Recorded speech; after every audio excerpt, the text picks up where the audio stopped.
Hello viewers, আসসালামু আলাইকুম। সবাই কেমন আছেন? আমি আলহামদুলিল্লাহ ভালো আছি। আজকে আপনাদের সাথে একটা রেসিপি শেয়ার করব, টক ঝাল মিষ্টি জলপাইয়ের আচার। আমি যেভাবে জলপাইয়ের আচারটা রেডি করি, তো এইভাবে করলে অনায়াসে আপনারা 4-5 বছর রেখে খেতে পারবেন। রোদে দেওয়ার কোনো ঝামেলা থাকবে না। একদম ইজিলি 5 বছর আপনারা রেখে খেতে পারবেন। ফ্রিজও রাখা লাগবে না, এবং কি সিরকাও আমি ইউজ করি না। তো আপনারা আমার রেসিপিটা এনজয় করেন। এখানে প্রায় 5 কেজি জলপাইয়ের আচার। আমার বাসায় জলপাইয়ের আচারটা সবাই খুবই পছন্দ করে, বিশেষ করে আমার হাজব্যান্ড, আমার বড় ছেলে। মাংস মানে আচার লাগবে। তো 5 কেজি আসলে অনেক কম হয়ে যায় আমার বাসার জন্য। নর্মালি আমি 20 কেজি জলপাইয়ের আচার প্রতি বছরেই দিই। এই বছর আমি একটু কমেই দিলাম।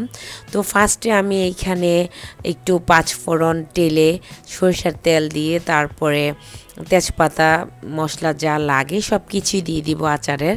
এটা হলো যে সরিষা বাটা, সাদা সরিষা বাটাটাই আমি আচারে ইউজ করি সব সময়। আর এইটা হলো যে আদা বাটা, রসুন বাটা, আচারে যা লাগে সব কিছু দিয়ে দিব। ফার্স্টে আমি জলপাইটা সিদ্ধ করে নিয়েছি, সেটা আপনারা সবাই দেখেছেন। তারপরে ম্যাশ করে নিয়েছি। জলপাইটা রোদে শুকাতে হয় না, আমি যেভাবে করি। তো এখন হলুদ, মরিচ, তারপরে পরিমাণ মতো লবণ, ঝালটা আপনারা আপনাদের পছন্দ মতো দিবেন। আমি যদিও আচারে ঝালটা বেশি একটা পছন্দ করি না, কম পছন্দ করি। তো এই যে এইভাবে আমি আচারগুলি চটকে নিয়েছি, ভালোভাবে আমি রোদে দেইনি, রোদ ছাড়াই আমি এই আচারটা করি আর কি।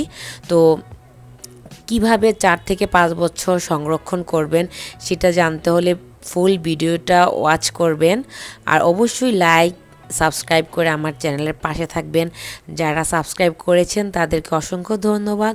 আর যারা করেননি তারা অবশ্যই সাবস্ক্রাইব করে আমার চ্যানেলের পাশে থাকবেন। তো আমি এখন এই যে কড়াইতে জলপাইটা আচারটা বানাচ্ছি, সেটা অনেক মোটা একটা কড়াই।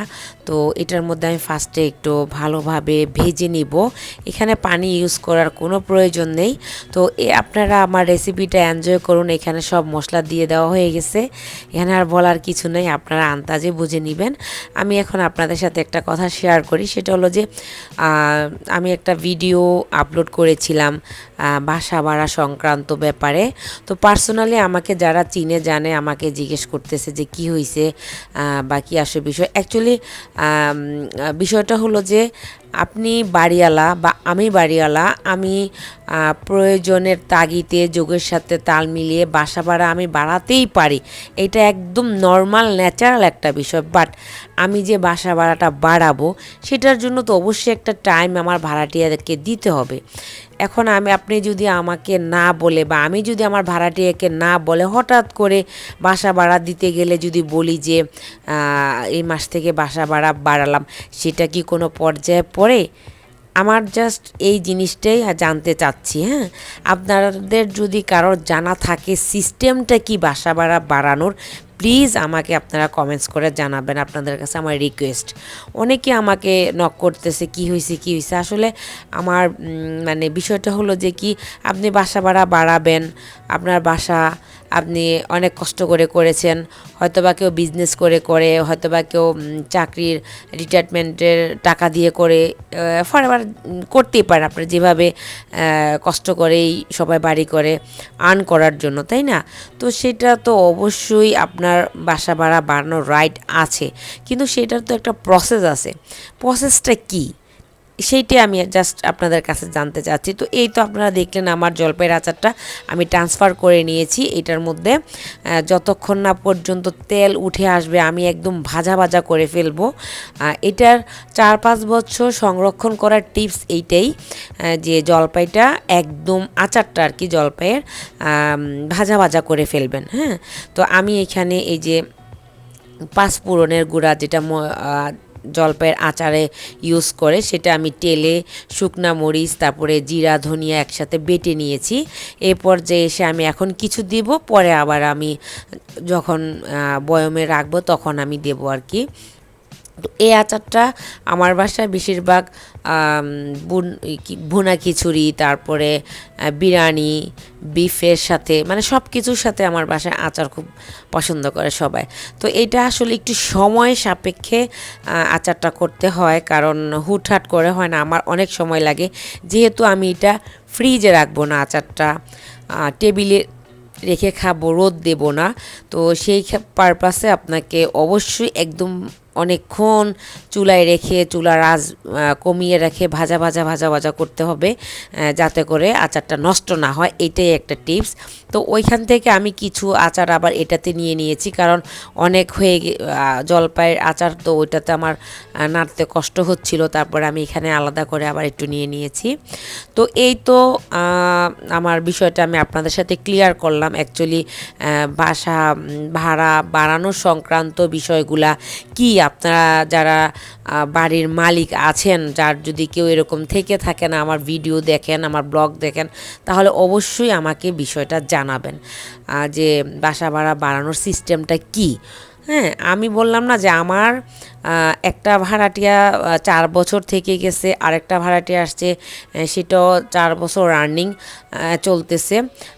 আমার সেই আগের ভাড়াই আমার রয়ে গেছে, মানে আমি বাড়াইতে পারি না, আমারই একটা প্রবলেম। বাড়াইতে পারি না প্রবলেম সেটা বলবো না, কারণ সিস্টেম ওয়াইজে সব কিছু করতে হয়। এখন আমি হুট করে তো বাসা ভাড়া বাড়াইলেই হয় না, তাই না?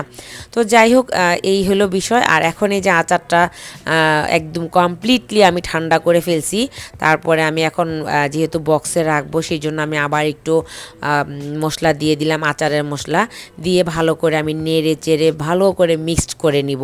তো এই হলো টিক্স, যে আপনারা যদি ফ্রিজে রাখতে না চান, রোদের ঝামেলা মানে রোদে দেওয়াটা ঝামেলা মনে করেন, তো সেই জন্য আপনাকে 2-3 ঘন্টা সময় নিয়ে আস্তে আস্তে আস্তে আস্তে করে আচারটা ভালোভাবে কুক করে নিতে হবে, যাতে করে পানি না থাকে। তো আমার ভয়েসটা একটু ঠান্ডার কারণে একটু মোটা লাগবে, প্লিজ একটু ক্ষমা দৃষ্টিতে দেখবেন। আর অবশ্যই এইভাবে আচার বানিয়ে সংরক্ষণ করে রাখতে পারেন। আর কে কোন জায়গা থেকে দেখছেন আমাকে একটু কমেন্টস করে জানাবেন। আর ছোট যেটা পাতিলে সেটা একটু বেশি ভাজা ভাজা করা হয়েছে, কারণ এটা আমি দেশের বাহিরে আমার এক রিলেটিভের জন্য পাঠাবো, সেই জন্য। তো এই তো হলো আমার জলপাইয়ের আচার, টক ঝাল মিষ্টি জলপাইয়ের আচার। আমার এই রেসিপিতে আপনারা বানিয়ে দেখবেন। আর এইভাবে আমি অ্যাকচুয়ালি, যদি আপনারা কেউ প্লাস্টিকের জারে সংরক্ষণ করতে চান, তাহলে অবশ্যই ভালো কোনো প্লাস্টিকের জারে করবেন। আমার যেহেতু এখানে অনেক জলপাইয়ের আচার, সেই জন্য আমি একটা বড় বক্সে নিয়ে নিলাম। এখানে অবশ্য বোঝা যাচ্ছে না বক্সটা। তো এইভাবে সংরক্ষণ করবেন। আর অবশ্যই আচারের যাতে তেল থাকে এই দিকে একটু লক্ষ্য রাখবেন। হ্যাঁ, তেল যদি না থাকে তাহলে কিন্তু আচার নষ্ট হয়ে যাবে। তো এইভাবে আচার বানিয়ে আপনারা অনায়াসে 5 বছর কিছুই হবে না, ট্রাস্ট মি, আমাকে আপনারা বিশ্বাস করতে পারেন। আমি আসলে সিরকা দেওয়া বা ফ্রিজে রাখাটা আচার আমার কাছে ভালো লাগে না, তো আমি এইভাবেই করি। তো যাই হোক ভিউয়ার্স, এভাবে করে আচার বানিয়ে আমার সাথে শেয়ার করতে পারেন আপনারা এভাবে বানিয়েছেন কি না। আর নতুন করে কি বলবো, অবশ্যই আমার চ্যানেলটাকে সাপোর্ট করবেন, আমাকে সাপোর্ট করবেন। আর ভিডিও কেমন লাগে সেটাও আমাকে কমেন্টস করে জানাতে পারেন। তারপরে আর কি কি মানে করলে ভালো হবে বা কিভাবে করলে ভালো হবে।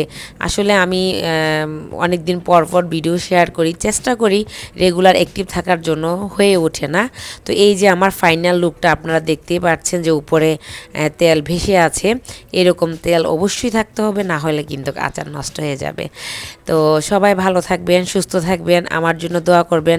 আর অবশ্যই আমি আপনাদের জন্য দোয়া করি, যারা আমার ভিডিও দেখেন, লাইক করেন, কমেন্টস করেন, সাবস্ক্রাইব করেন, তাদের জন্য অনেক অনেক অনেক শুভেচ্ছা এবং ভালোবাসা। আজকে এখানেই বিদায় নিব। আল্লাহ হাফিজ।